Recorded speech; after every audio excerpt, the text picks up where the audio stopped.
Good afternoon, distinguished guests, ladies and gentlemen. Welcome to the Singapore International Cyber Week 2024, Women in Cyber. Right now, I'd like to specially welcome our guest of honor, Minister of State, Ms. Rahayu Mazam. Hi. Thank you so much for joining us at today's event. My name is Jamie, and I'm very honored to be your MC today. The theme for SICW Women in Cyber 2024 is Women Who Dare, Breaking Barriers and Building Digital Trust. In its 6th edition of CSA's SG Cyber Women Initiative, this event aims to promote cybersecurity as a career for female students and working professionals and inspire those new to the field by highlighting the remarkable achievements of trailblazing women who are breaking barriers and inspiring others in the cybersecurity field. We are proud to present a program with distinguished speakers and also panelists who will share their personal journeys of overcoming challenges in a traditionally male-dominated field, explore their pioneering contributions to the industry, and also emphasize the importance of fostering diversity for a more secure future. To begin the conference proceedings, it gives me great pleasure to invite Ms. Rahayu Mazam, Minister of State at the Ministry of Digital Development and Information, to give her opening address. MOS, please.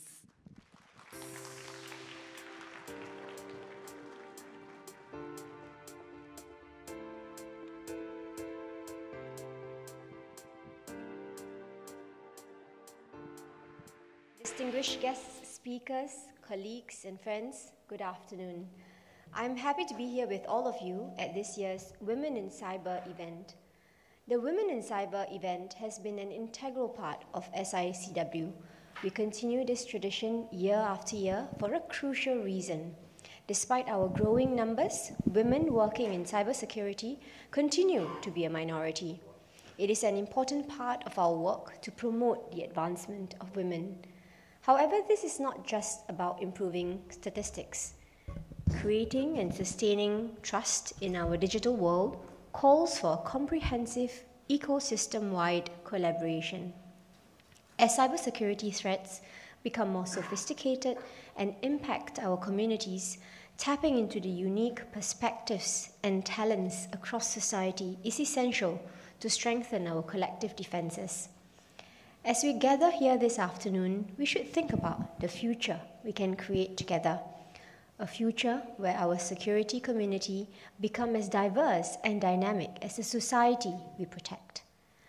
Having diverse backgrounds, unique approaches to problem solving, and fresh perspectives are not just beneficial, they are crucial in our fight against cyber threats.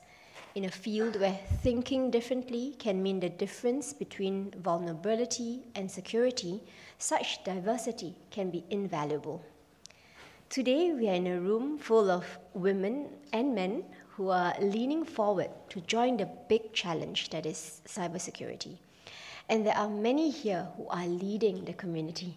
I'm so proud to be in a room with so many women who are so distinguished in their fields.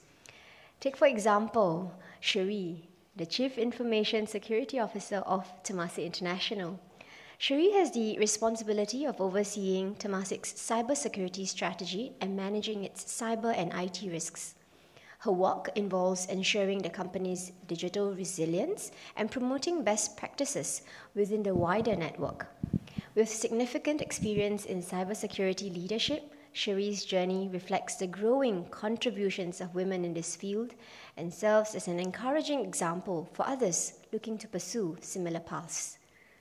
We are seeing significant changes in the cyber landscape. AI and quantum will change the threats and risks we face. Each of these areas demands deep domain expertise as the problems we are facing are getting increasingly complex and challenging. AI is a good example. There are new emerging risks and unknowns on how AI models can be manipulated and misused across different domains. Existing threats such as cyber attacks, misinformation, disinformation, and scams are expected to increase in speed, scale, and sophistication once enabled by AI. This makes cyber threats even more challenging to defend against. What we need is a concerted way to tap on talents across society.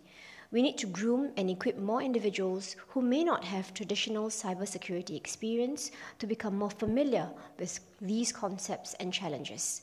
Through synergizing their domain expertise with newfound cybersecurity knowledge, these individuals will help strengthen our talent pipeline to help tackle these evolving challenges. To address this, CSA had rolled out the SG Cyber Associates program to provide cybersecurity training for various groups of non-cybersecurity professionals, including many women in other sectors, to develop cybersecurity skills relevant to their work. Since the launch of the program last year, CSA has worked with the Law Society, Institution of Engineers Singapore IES, Temasek Polytechnic, and ISACA to roll out short courses in specific technology domains such as Internet of Things security, governance, risk compliance, and legal frameworks in cybersecurity. CSA will continue to work closely with the industry to identify training topics that are in demand, such as AI security. By having a workforce that is increasingly familiar with cybersecurity concepts, we will be better equipped to create solutions that are not only technically sound, but also nuanced towards the needs of the different industries. These targeted cybersecurity trainings represent a step forward in encouraging a collective effort to protect our cyberspace. Besides training non-cyber professionals on cybersecurity, it is also crucial that we actively build new pathways for women and others to join us in cybersecurity. One way we can do this is through understanding the hurdles that stand in the way of our women achieving a fulfilling career with abundant opportunities for growth. We want to make sure that cybersecurity is seen as a meaningful, rewarding career and that there are different pathways for a cybersecurity professional to advance. As such, CSA is embarking on a study of how we can effectively professionalize Singapore's cybersecurity workforce, including that for women and other minority groups. For Singapore, professionalizing the cybersecurity workforce will allow us to enhance the capabilities of our cybersecurity workforce in addition to strengthening our national security and Singapore's reputation as a trusted business hub.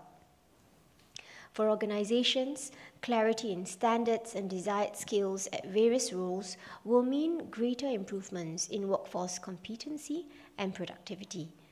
At the individual level, cybersecurity becomes more appealing as a long-term career when there are clear pathways for development and practitioners are recognized for their professional expertise, skills, and qualifications both locally and internationally.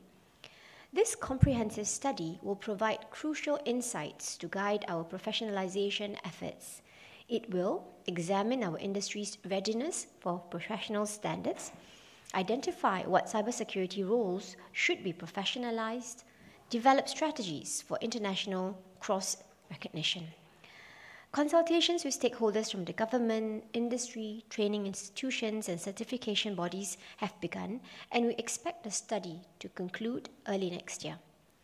These findings will form the foundation of a robust framework to ensure Singapore's cybersecurity workforce meets world-class standards and remains globally competitive. For our cybersecurity professionals in Singapore, this means your skills and credentials will be recognized not just locally, but on a global stage. Having a clear roadmap for elevating the cybersecurity profession in Singapore opens up new opportunities for all of us, especially women looking to advance their careers in cybersecurity. It is about creating an environment where your expertise is recognized, your contributions are valued, and you see a clear and meaningful path forward. So to everyone joining us here today, whether as a seasoned professional or just starting your journey in cyber, your voice matters. Your ideas matter. Your presence in this field is not just welcomed, but deeply necessary. We will continue to support your growth, your ambitions, and your success in the cybersecurity field. However, this has to be a community effort. Organization leaders play a vital role in championing women in cybersecurity within your own organizations. Create mentorship programs, offer growth opportunities, and actively build a culture where women can thrive alongside their counterparts. This journey of empowerment and inclusion will be an ongoing one. We welcome you to join in this shared endeavor and to share your feedback and suggestions with us. This will ensure that we support your needs effectively. We have a wonderful lineup of women that are breaking new ground in cybersecurity. I wish all of you a fruitful discussion and look forward to the panel insights into how we can continue to grow together and build an inclusive and safe digital cyberspace. Thank you. Thank you, MOS. I would like to invite you to remain on stage for a group photo. And right now, I'd like to invite the speakers and also the moderator for the panel later to come on stage for a group photo with our guest of honor. Thank you.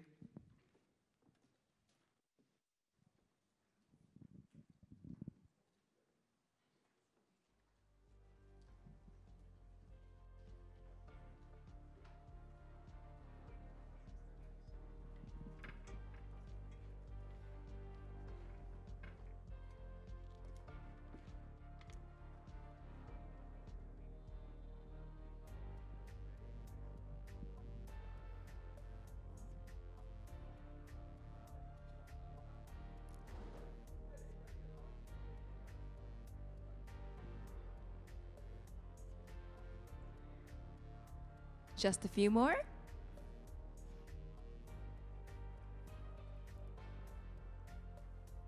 Thank you so much. Thank you to our guest of honor, Minister Rahayu Mazam, and also our speakers and moderator.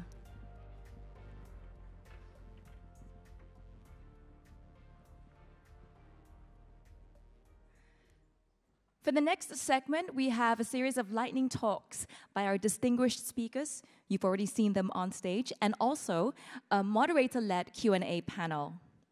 We'll be using Slido for the Q&A segment, so yes, the QR code is right behind me, so use the camera function on your mobile phone, scan the code, and input your questions.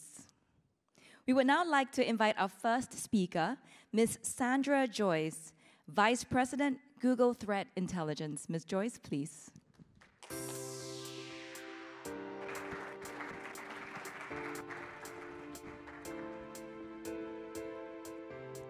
Good afternoon. Thank you so much for having me. So I'm Sandra Joyce. I'm Vice President of Google Threat Intelligence. That's the combination of Mandiant Intelligence and our Threat Analyst Group at Google.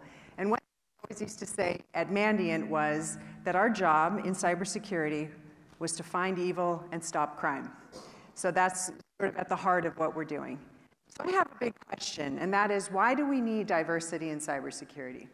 And in order to answer that question, I want to tell you about one of the biggest intelligence failures ever. This is something that every American military officer has to learn. This happened about 50 years ago. And it was, if you're familiar with the Yom Kippur War, what happened there was that all of these indicators were ignored by Israel's leadership. And they were very, very stark red flags, like tanks assembling at their border. They said it's probably an exercise. UN inspectors were dismissed from the area. They said it's probably just because, some policy decision. They were, the king of Jordan actually flew personally to come and warn an invasion, and they said they're probably trying to trick us. So Mr. Golda Meir actually ignored a bunch of different signs. And this, as I said, was one of the biggest intelligence failures, because within days, Israel was surrounded and almost suffered a tremendous defeat. Now, one of the things that was the reason behind this, and has been analyzed since, is something called cognitive bias. Cognitive bias is something that every human being experiences, and that is the tendency to think a certain way. And in this case, there was a very specific kind of bias. It's called mirror biasing. Thinking that other people are making decisions in a certain way because that is what you would do in that situation, like you're looking in the mirror. Well, the important thing here is that mirror bias led this leader to ignore very important signs and to make very, very big mistakes. And so when we're thinking about cybersecurity, diversity isn't just a good idea because it's nice and polite and fair. Those are all very good reasons. But that's not the only reason why diversity matters in cybersecurity. The work that we do to look at threat actors, to track them, to understand what they're doing, if we don't have more perspectives in the room, if we are relying on our own mirror bias, our own decision making that is comfortable, and it's comfortable because we think this is how I would do it, so that's the decision making of what they would do. If we rely on that, we will be just as blind to the threats that are around us, and we won't have the benefit of the insights of the people around us. So this is the type of answer to that question, is that diversity isn't just a good thing and a polite thing. If you don't have it, you're going to lose in cybersecurity.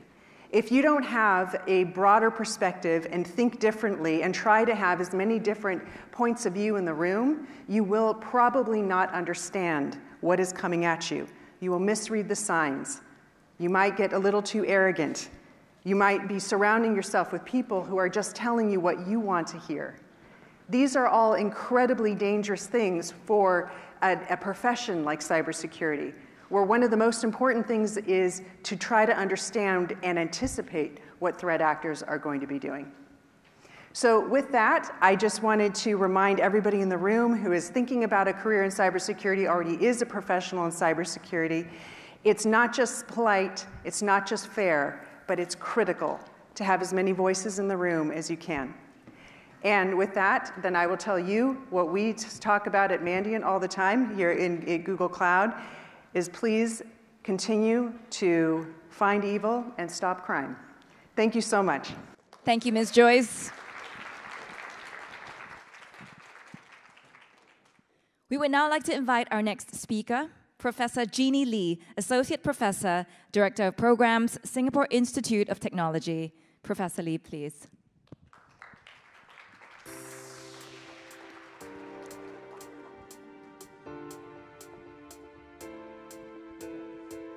Good afternoon, everyone. I'm Jeannie, and I'm from the Singapore Institute of Technology, and I help to look after the educational and undergraduate and graduate programs at the university.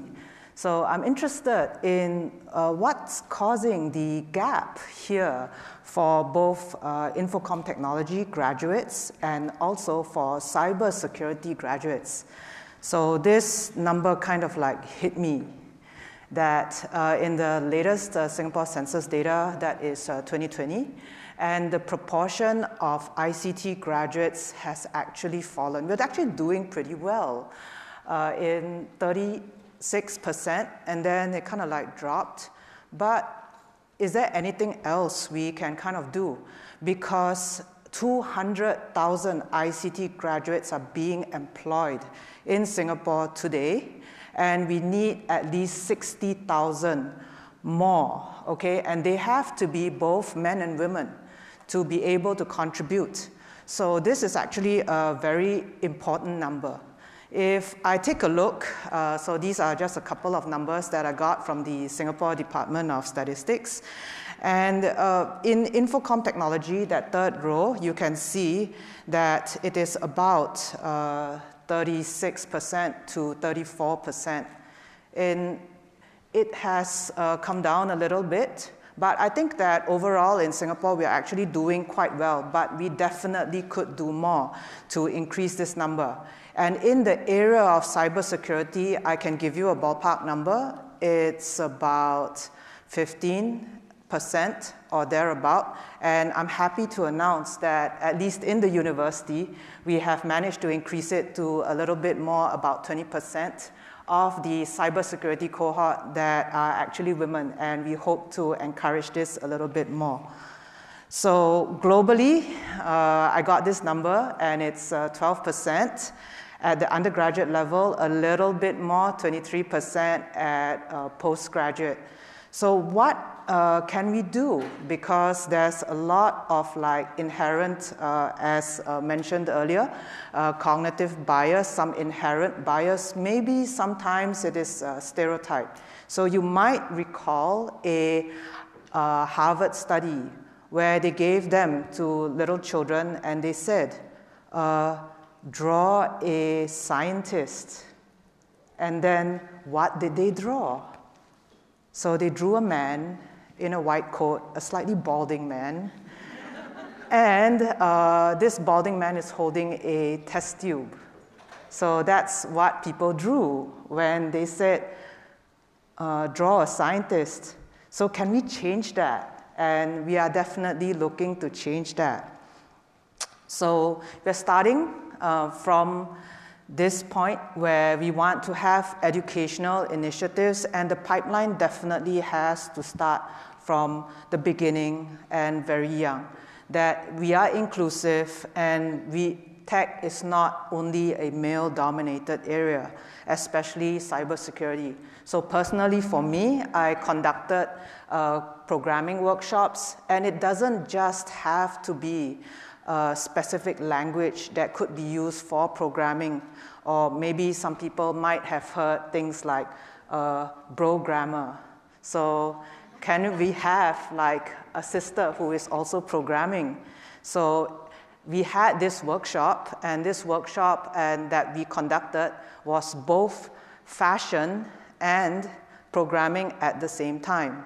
And what we did was that we allowed them to program a LED, a blinking LED, and it could be attached to your clothing or to any part that could be an accessory. So these kinds of things are not mutually exclusive. So other things that we can do, scholarship programs, and also from the industry, we can have a lot of initiatives as well. So things like retaining and promoting women in cybersecurity roles, and I think that this is actually pretty possible. And sometimes the responsibility is also on us, that we need to have mentorship and we need to have role models as well. And I'm hoping very much for the day where it is definitely more than only one woman in the room, which was what happened to me in my undergraduate career. So I'd like to encourage everyone, and definitely there's more that we can do. Thank you very much. Thank you, Prof. Lee.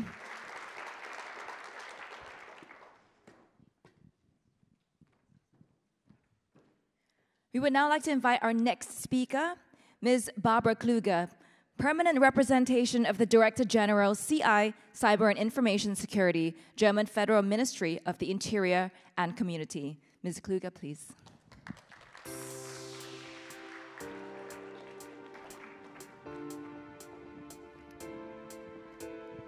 Hello, honored guests, dear women and men in here. Thanks a lot for giving me the opportunity to make a few, thank you, to address this topic to you. I would like to present our Women for Cyber initiative, which is a European program. Before doing so, I would just like to make a few general remarks.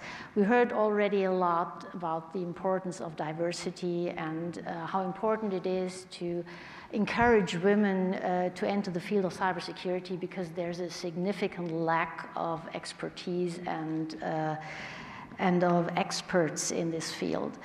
So we have also established quite a few other initiatives more than this one.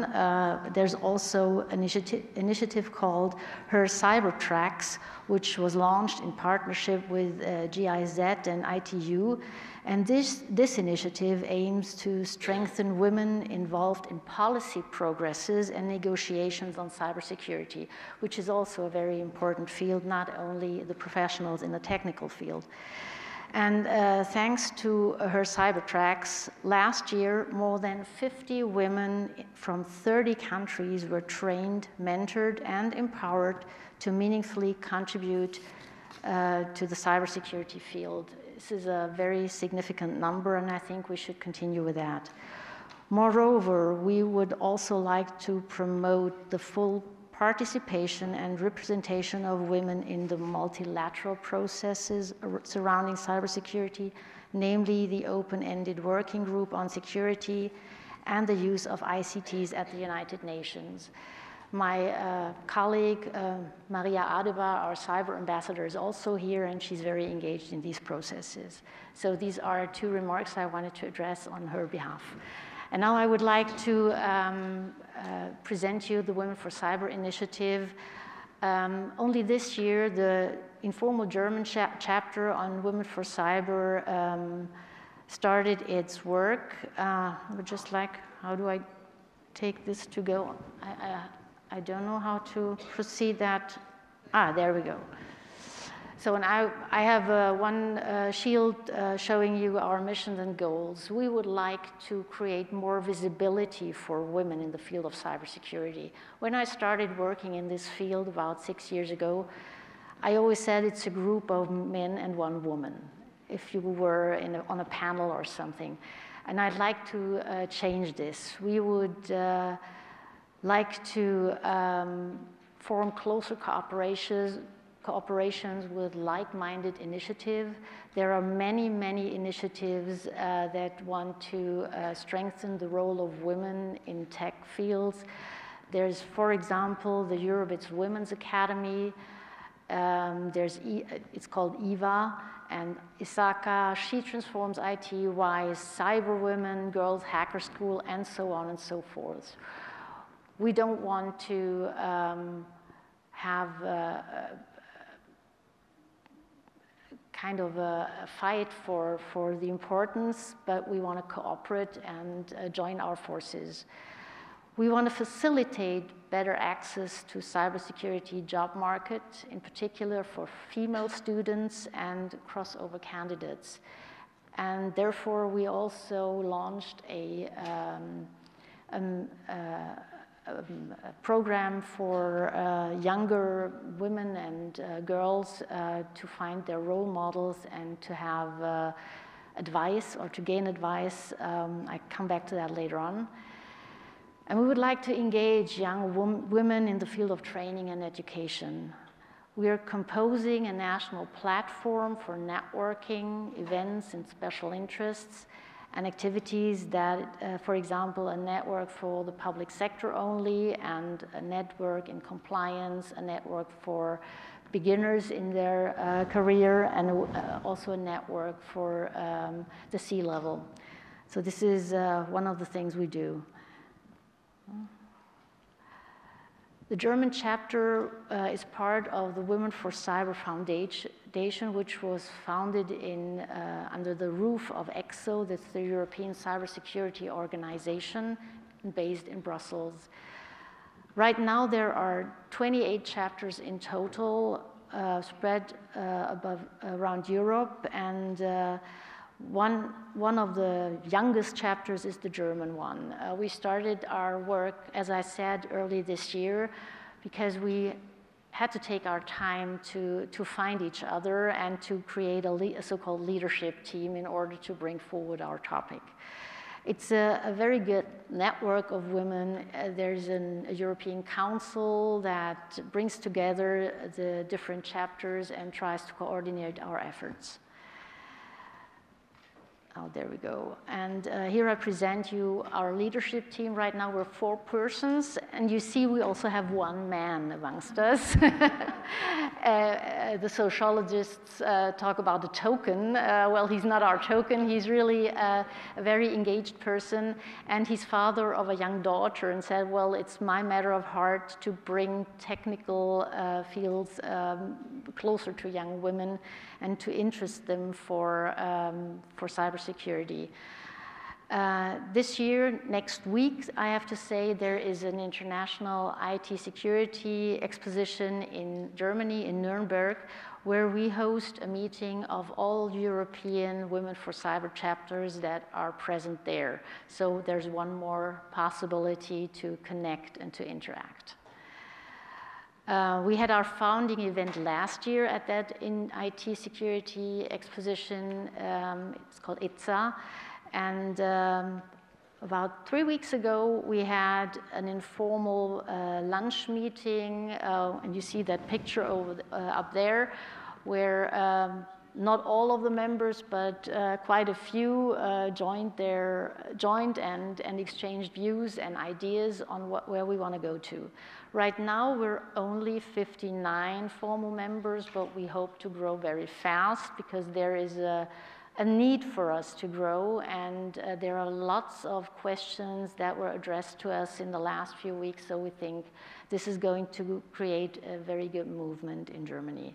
And last but not least, der Detail des Netzwerks, that means please join us, be part of our network. Thank you. Thank you, Ms. Kluge. We would now like to invite our next speaker, Ms. Tara Wisniewski, Executive Vice President, Advocacy, Global Markets and Member Engagement, ISC2. Thank you. Thank you. And is it there? Okay. Good afternoon, everyone. It's so nice to see you. It's so exciting to be here. This is my first time attending SICW, and now I understand why everyone raves about this event. I work for an organization called ISC2. We are a credentialing body, and we are incredibly active in advocating for cybersecurity professionals and for all of the work that they do. One of the things that, as I was thinking about kind of getting up on stage and talking about this, is even in just the 20 minutes before this session, meeting incredible women who are going to share the stage, I'm going to share the stage with, and how diverse we are, even within that. And so I just encourage everyone to really embrace that and embrace who you are.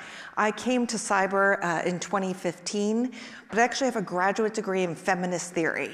So it kind of speaks to how you can come to cyber with all kinds of different ideas and different pathways in. So I want to share just some numbers. We at ISC2 have a global workforce study that we run every year. We've been running it for almost 15 years, and we're getting really good at our methodology. And so we're pretty confident about some of the numbers that I want to share with you today. The bottom? This one? Okay. Barbara, you're not alone. Okay, so none of these numbers, I think, are really surprising, right? And so roughly 20 to 25% of cyber professionals around the globe are women. And this is something that it's a stubborn number. It's been sitting here for a while. But I think what is more important here is the need for more consistent data and more opportunity for academics to actually engage in the kind of rigor and research that we need to kind of ground these numbers. At the same time, we know that this has just been kind of sitting there. It's growing, but it still needs a lot of work. And so I think my call out here is really to people like Jeannie, who has influence in the academic world, to actually kind of dig in on some of the data because we need it. The other thing I want to talk about is just salary differentials. And for those of you who are in the room, and just coming into cyber, don't let this scare you, because it's just a stubborn fact, and at the same time, we will continue to fight it. I'm just using the US as an example here, but you can see that there is definitely continues to be a barrier around salary for women. And at the same time, in cyber, we know that the salaries are exciting. There's an exciting thing happening. And so just continue, my call out there would be to just continue to keep pushing and just continue to do that. And at the same time, this is something that, as a community, we really need to think about, because it's not just about gender, it's also about where you come from, what language you speak, what your geographic and ethnic and religious background is, and this is something that we have an opportunity as a community to change. I think we don't talk enough about what women experience in the workplace. And so 29%, so that's roughly, I'm gonna make the stretch and say about a third of women feel that they have been discriminated in the workplace. I'm actually having dinner tomorrow night with some women who are our members in our community, one of whom's right here in the second row. And we're at ISC2 talking quite a bit about what do we need to do about this as an organization? What do we need to do to help support and change these numbers? And so this is also, I think, a call out for everyone in this room to be making sure that you're fully aware, but also educating your peers, driving awareness, asking your leadership to do something about it. At the same time, it's not all bad news, right? So those are some pretty alarming numbers. But I think what's most interesting that we've seen in this, and it's not called out on this, but when I was preparing for this talk, it was really struck me. The number of women in cyber leadership roles is very close to the number of men who are in cyber leadership roles. And that's a really promising thing, because we know that leadership is key. We know that when women see other women in the workforce and in their cyber community, they will stay. And that's the important piece, is around retention.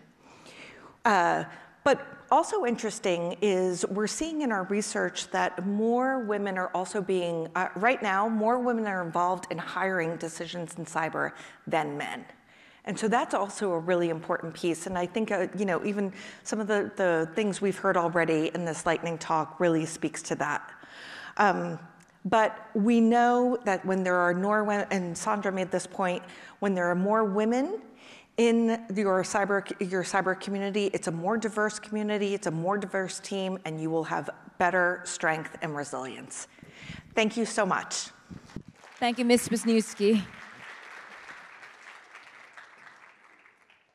We would now like to invite our next speaker, Ms. Liesel Franz, Deputy Assistant Secretary for International Cyberspace Security, Bureau of Cyberspace and Digital Policy. Ms. Franz, please.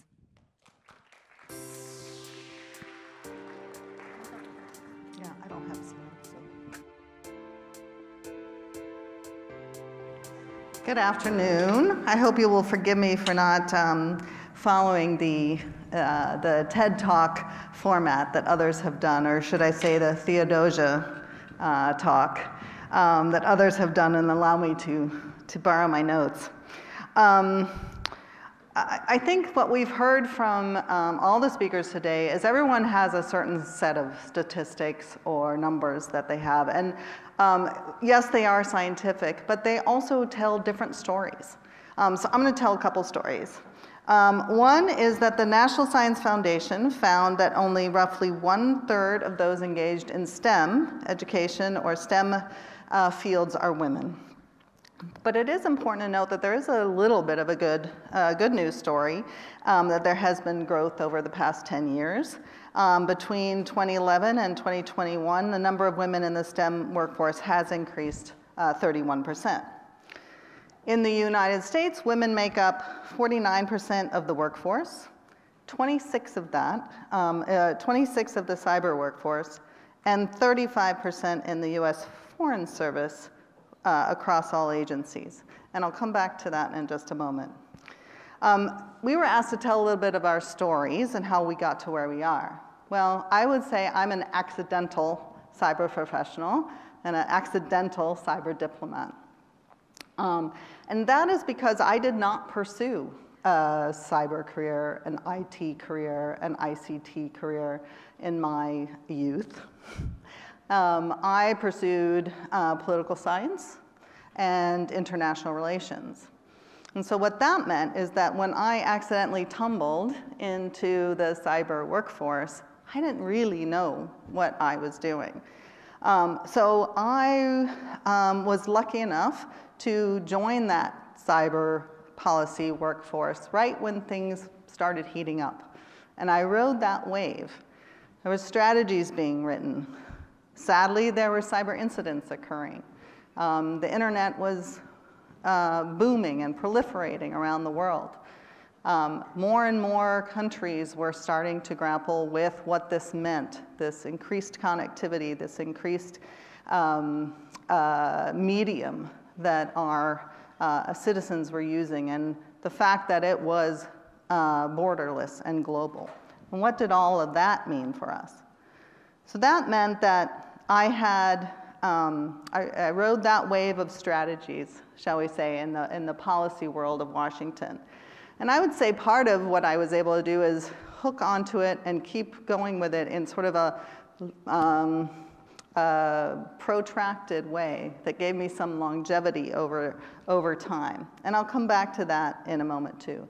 The reason I was thrilled by it though was because it was new and it was unplowed, which meant that probably not a lot of men were doing it either.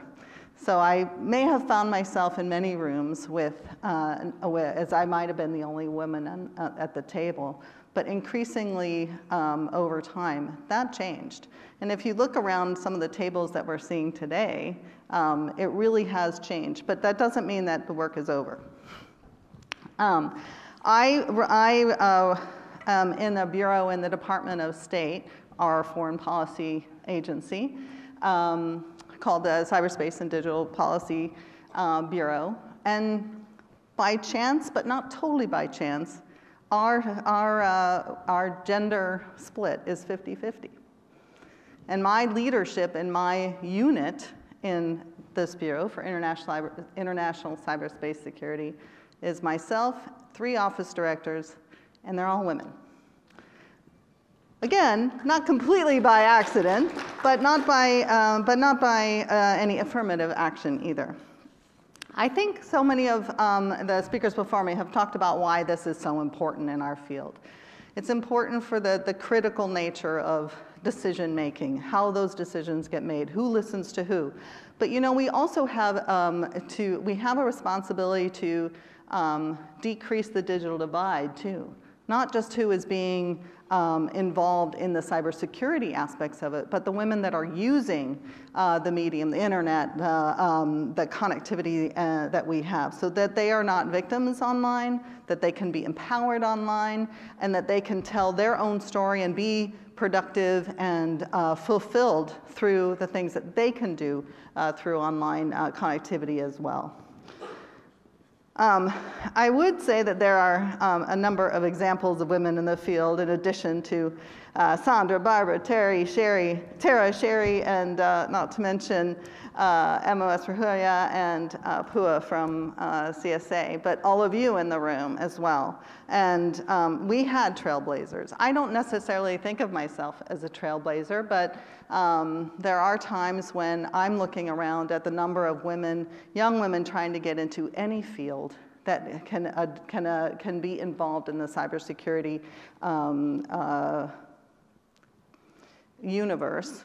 And I would say I'm lucky in that there was an opening for someone to work in cybersecurity that was not technical, that was not an IT professional, because it became so apparent that we needed a multidisciplinary nature to addressing the cybersecurity issues before us, the global nature, all the aspects of engaging in any of our enterprises, whether you're talking about it as a business case, a risk management case, or in my case, a foreign policy issue.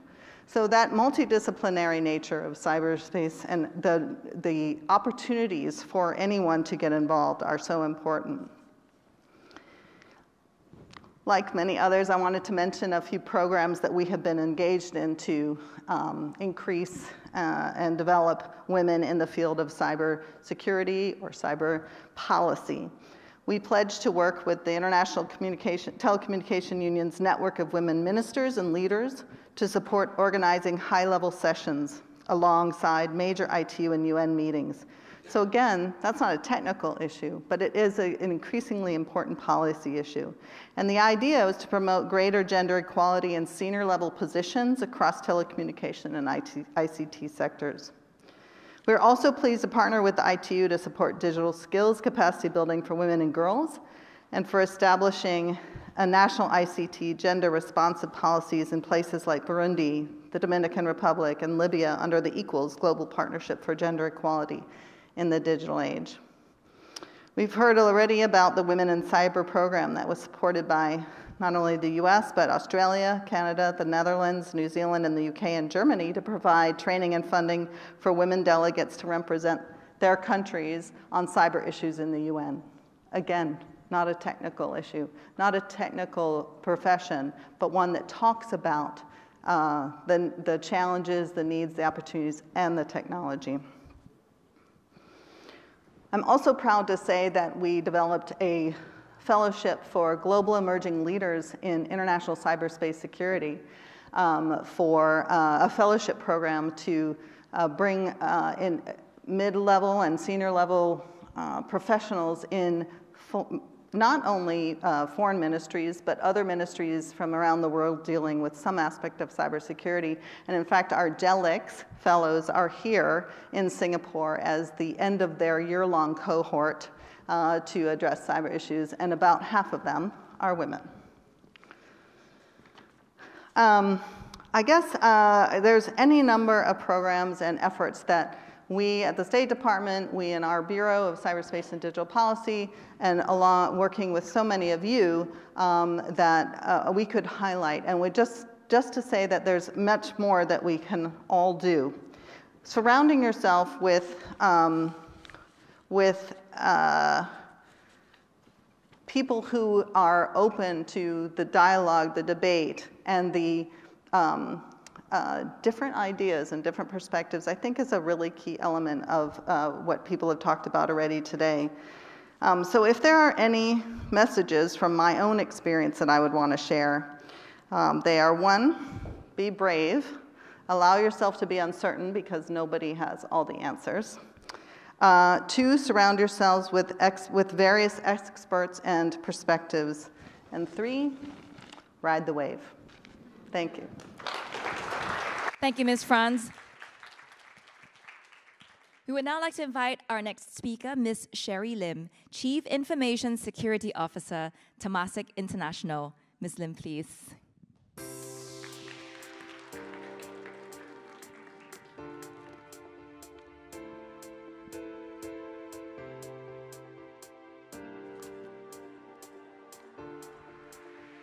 Good afternoon, everyone. I'm very honored to be here. I'm Shri, CISO for Temasek. Temasek, in case you're not aware, we are a generational investor seeking to make a difference always with tomorrow in mind. We are celebrating our 50 years anniversary this year, so it's double happiness for us. Right, I'm very honored to be here today to share about my cyber journey. My sharing will be a little bit more on the inspirational side. I have 3 key takeaways. These 3 key takeaways are basically something like a North Star for me in my journey as a cyber professional.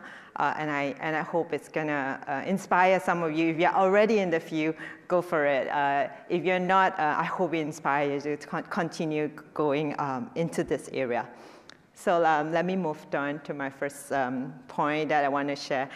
So my first takeaway that I'd like to share with you is having a purpose and building around it. So in everything I do, I find a meaning, a purpose to it. For something to be meaningful, it needs to mean something. It sounds rather rhetoric, but it really just means that. Easy to say, but it's so hard to do. So in my choice of career, in the company that I joined, I searched for this purpose. So the desire to do purposeful work and build around it. So naturally, I joined a company that was super aligned with what I believed in. So Temasek has a purpose statement. It's just short here. So every generation prosper. This is a commitment to keep working towards a better tomorrow for today and future generation. With tomorrow in mind, we seek to do well, do good, and do right. This is something that resonates with me very deeply. And when I joined the company, I was sure that everything was so aligned, and I knew the purpose that I like to keep fighting for. So my purpose statement in cyber, and this is something that I constantly motivate myself to go to work every day, even though it's so tiring, it's really very much aligned with this statement. So in cyber, I believe in doing purposeful work that would safeguard and benefit every generation. I built it into the tagline of the company, the mission we have. And it doesn't get more personal than protecting our home, our family, loved ones, and our future. We fight the good fight and stop the bad guys. And that's really, really something that I tell myself every day. You know, you need to connect and you need to know I'm doing purposeful work, just like all of you, all of us are. So this clear purpose kept me going since, and I've been doing that all this time. So now let me move on to the next top of my issue. So that's the first point. I'd like to touch on now something top of my issue that has to be addressed collectively by government, businesses, and society, especially with the increased connectivity, the possibility AI bring, and more importantly, with the global landscape becoming more complex and challenging. My next point is on the importance of leveraging the power of the collective to build resilience in an increasingly digitized world. Resilience helps companies to thrive, to succeed in the face of crisis. Unprecedented events can impact organizations differently. Some are able to withstand the shock, and therefore they become stronger, while others crumble. The problems of tomorrow are complex. Try as we might, we will not be able to do it all alone. So what do? We must leverage collective power, and this is a principle or a concept or a mission that we drive as we do cyber. The collective power of a portfolio companies, of innovative companies coming together to address the most pressing cyber challenges we faced.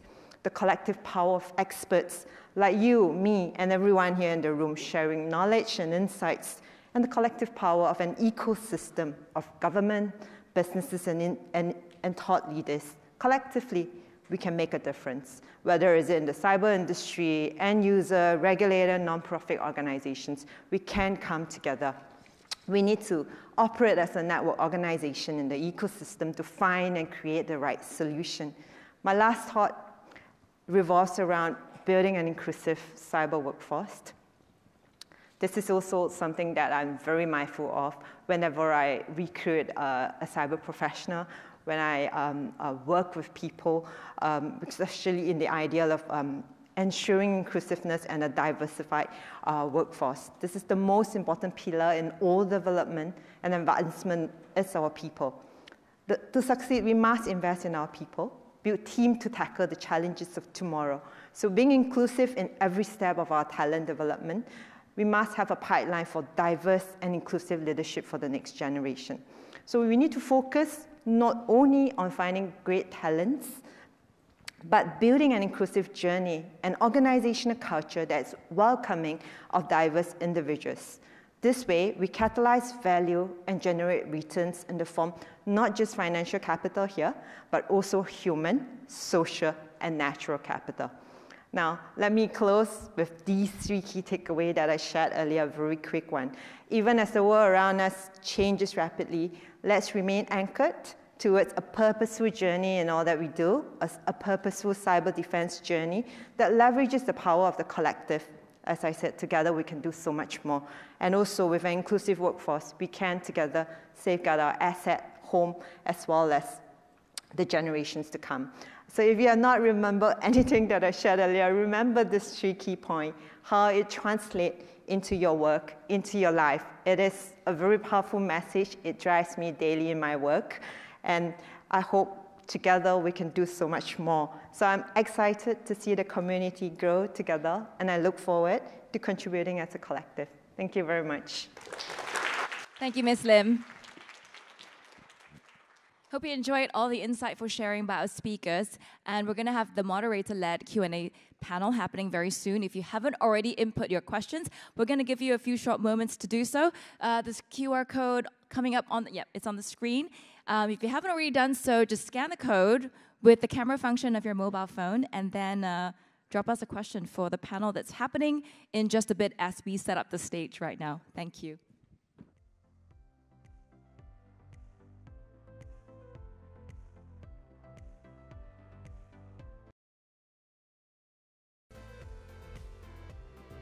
Thank you so much for your patience. Ladies and gentlemen, we'll be moving on to the segment.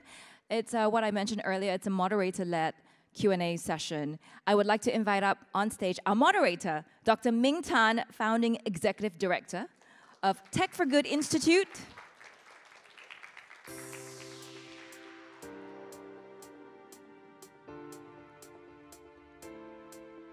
And I would like to invite our speakers as well. Professor Jeannie Lee, Associate Professor, Director of Programs, Singapore Institute of Technology. Next, I'd like to invite up on stage Ms. Barbara Kluger, Permanent Representation of the Director General, CI, Cyber and Information Security, German Federal Ministry of the Interior and Community. And next up on stage, I'd like to invite up again Ms. Tara Wisniewski, Executive Vice President, Advocacy, Global Markets and Member Engagement, ISC2. Also, Ms. Liesel Franz, Deputy Assistant Secretary for International Cyberspace Security, Bureau of Cyberspace and Digital Policy. And last but not least, Ms. Sherry Lim, Chief Information Security Officer, Temasek International.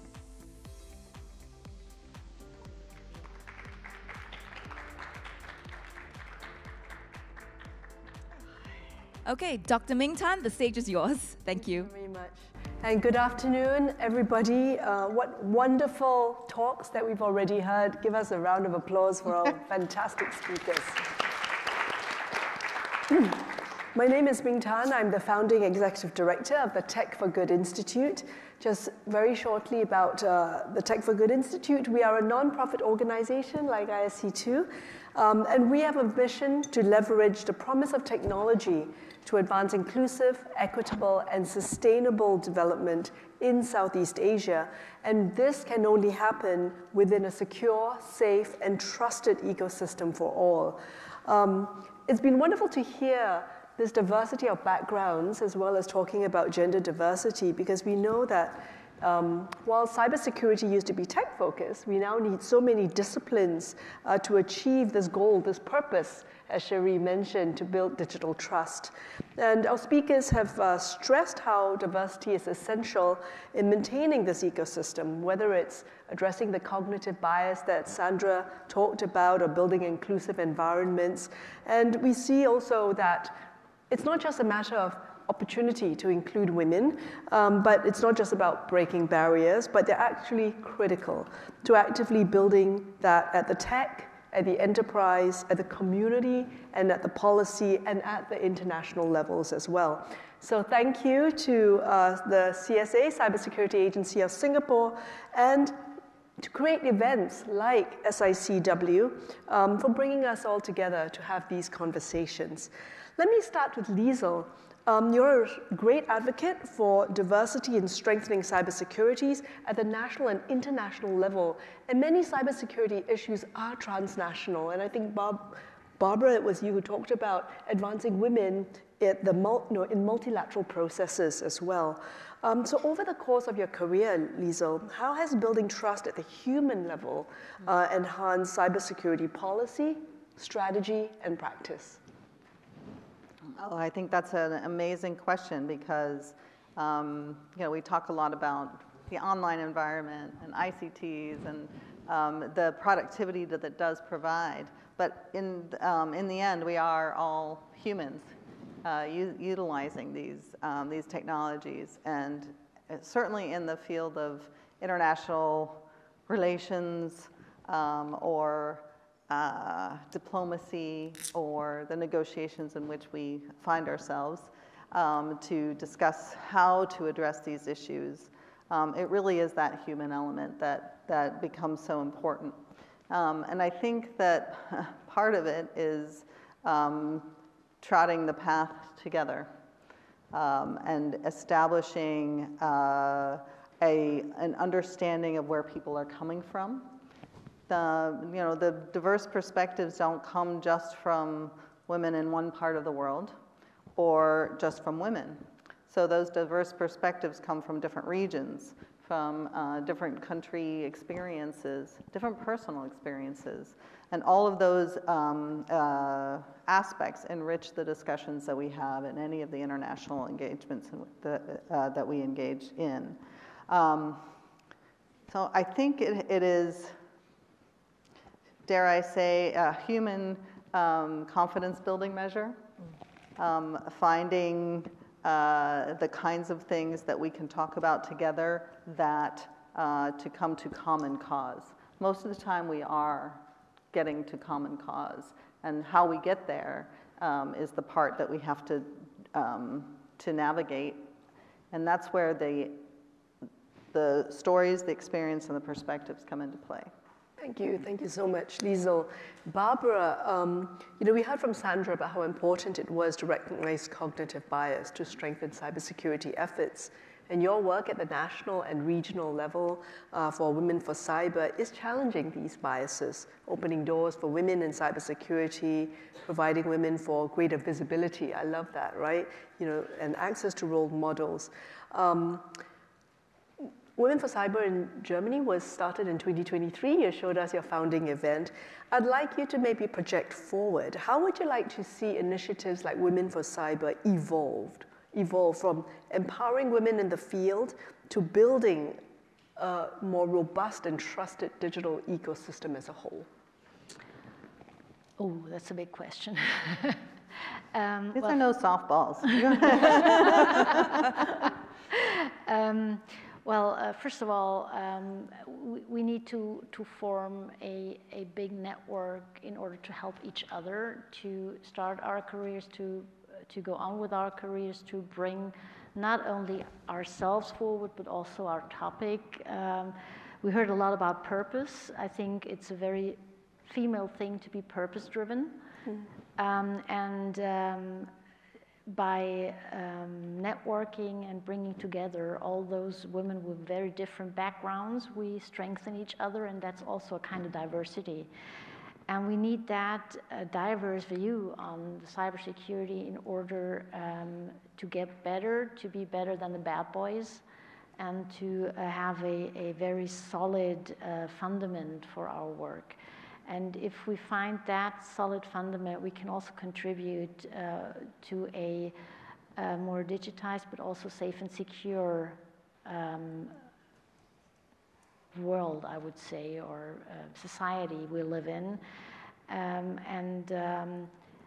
Therefore, we really need to bring all those different women together and to help them to join and to contribute to what is the purpose of their work.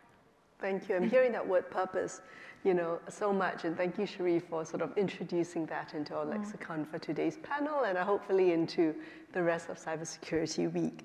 Now, I think the conversations that we've had so far really reminded me of something that our former president, Halima Yacob, once reminded us, that there are many different types of diversity. And she distinguished between inherent diversity, which is what we're born with, right? Our race, our gender, our age. And then we have acquired diversity. Acquired diversity is what we develop through life. Our knowledge, our experience, our networks. And both types of diversity, inherent diversity and acquired diversity, can bring those different perspectives which are so necessary for threat anticipation, for decision making, and for innovation and problem solving. And we talked a lot about inherent diversity with regards to gender, and I'd like to shift gears a little bit to discuss how we can leverage acquired diversity to build trust.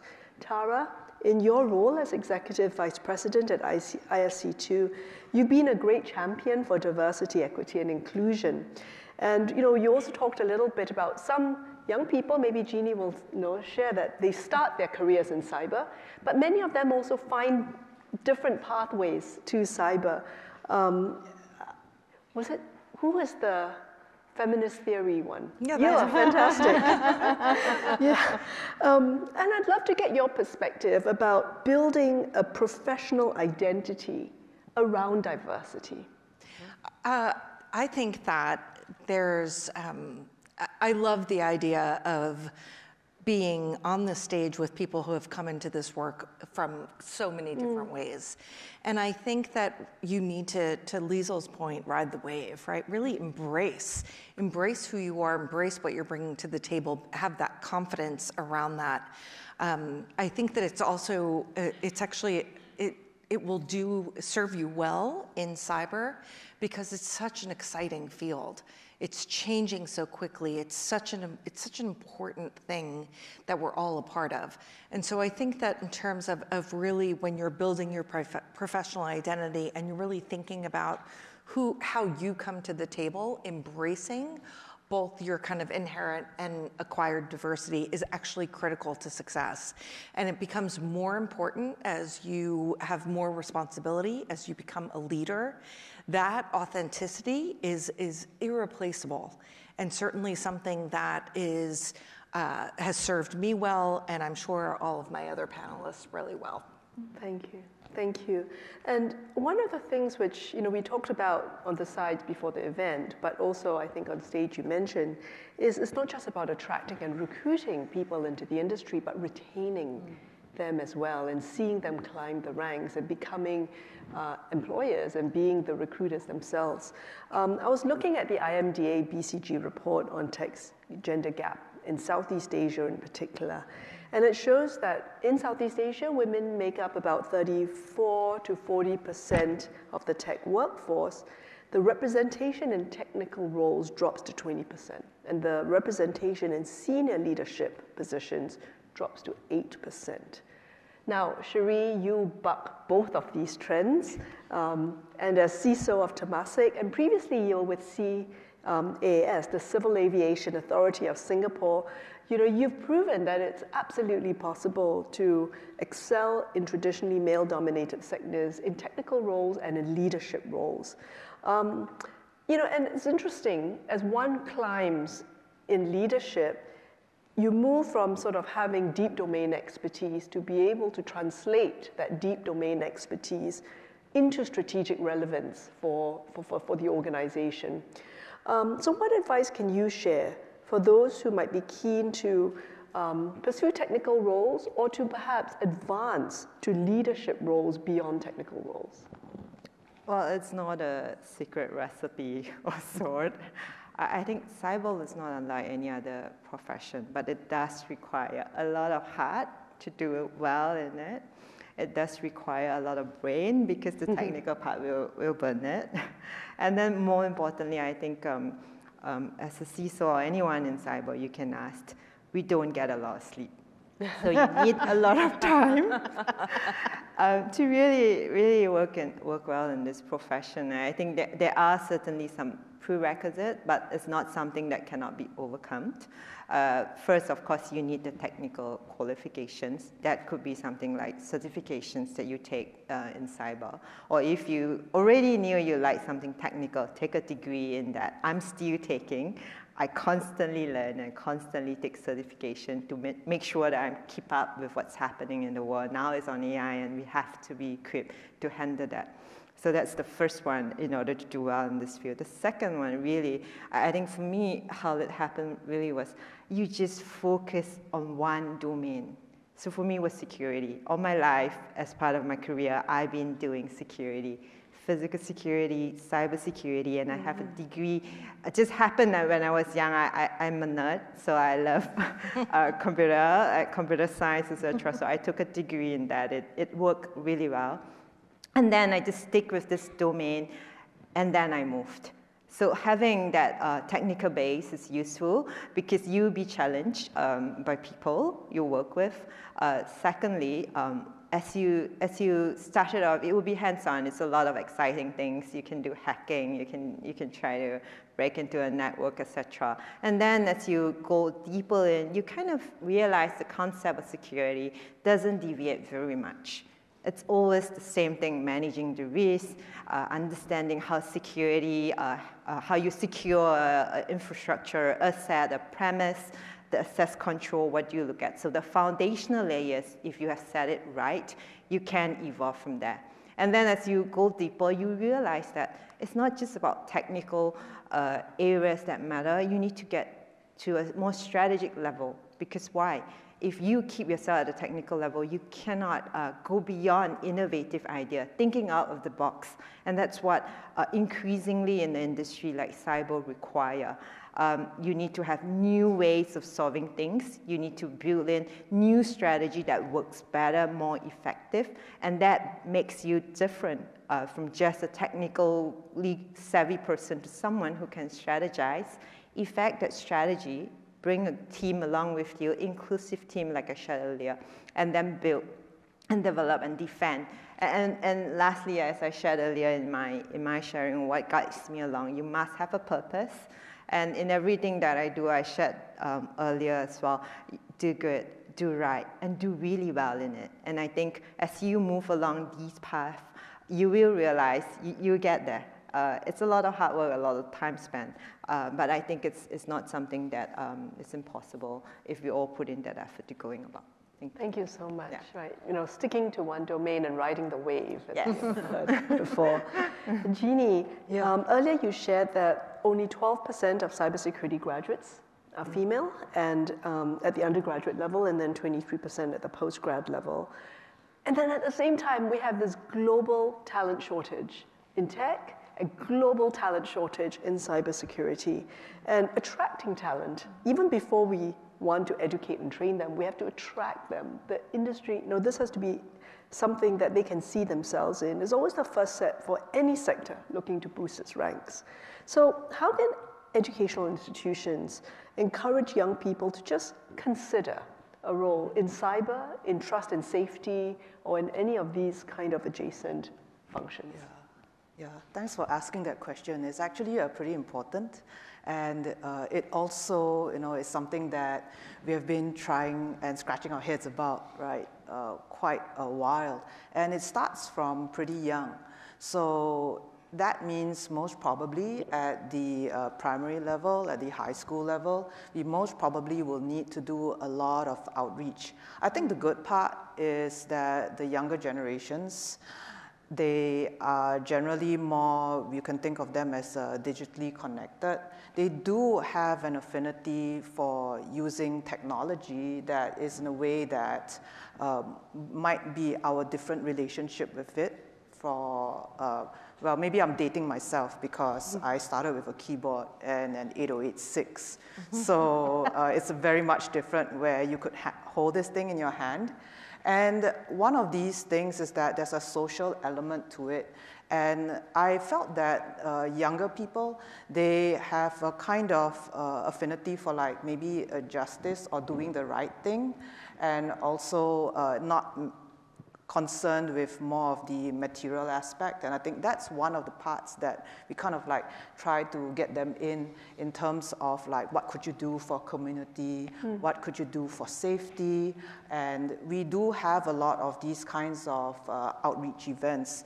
So we talk about things like having a couple of hackathons, or what could you do with technology. And safety and security is one of these aspects. So we do start, and we also have specifically women-only kinds of like events and outreach as one of the examples that I normally conduct a couple of classes, do a bit of outreach, and it then will kind of like start the pipeline, and we will have to encourage them. And as one of our panelists has mentioned, it is very purpose-driven, so we should avoid to actually use kind of like gendered language or certain kinds of stereotypes when approaching such topics. And if it's more inclusive, a lot of people will be actually interested in kind of like staying. So I think that it has to be kind of like multi-pronged. We have to look from different perspectives. Some of these also involve having a couple of role models. And we do have, I'd like to give also a shout out to some of our Infocom technology, info security seniors who are actually exhibiting. They're actually demonstrating that they can do effective and interesting projects, right? Security projects, and that more of us should, band together and work as a team. So I think we do have a little more to go, but we can start from here. Well, thank you so much for almost rebranding the profession, right? From being a technical profession to actually this being a purpose-driven profession. I remember talking to someone in the construction industry who was also very male-dominated. And he says, you know, we used to always go for the engineers or the people who played with Lego when they were children. But then we have a separate campaign now for people who like to be outdoors for most of their work. And they go, there are two different recruitment campaigns, and what it takes to bring people into the industry would be great. We have a few questions, but we don't have very much time.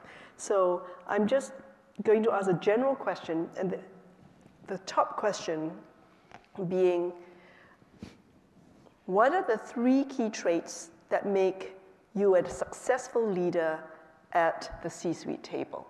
And they ask for 3, but maybe I can ask each one for 1 trait that you feel has served you well or that you have had to develop to be able to advocate at the table.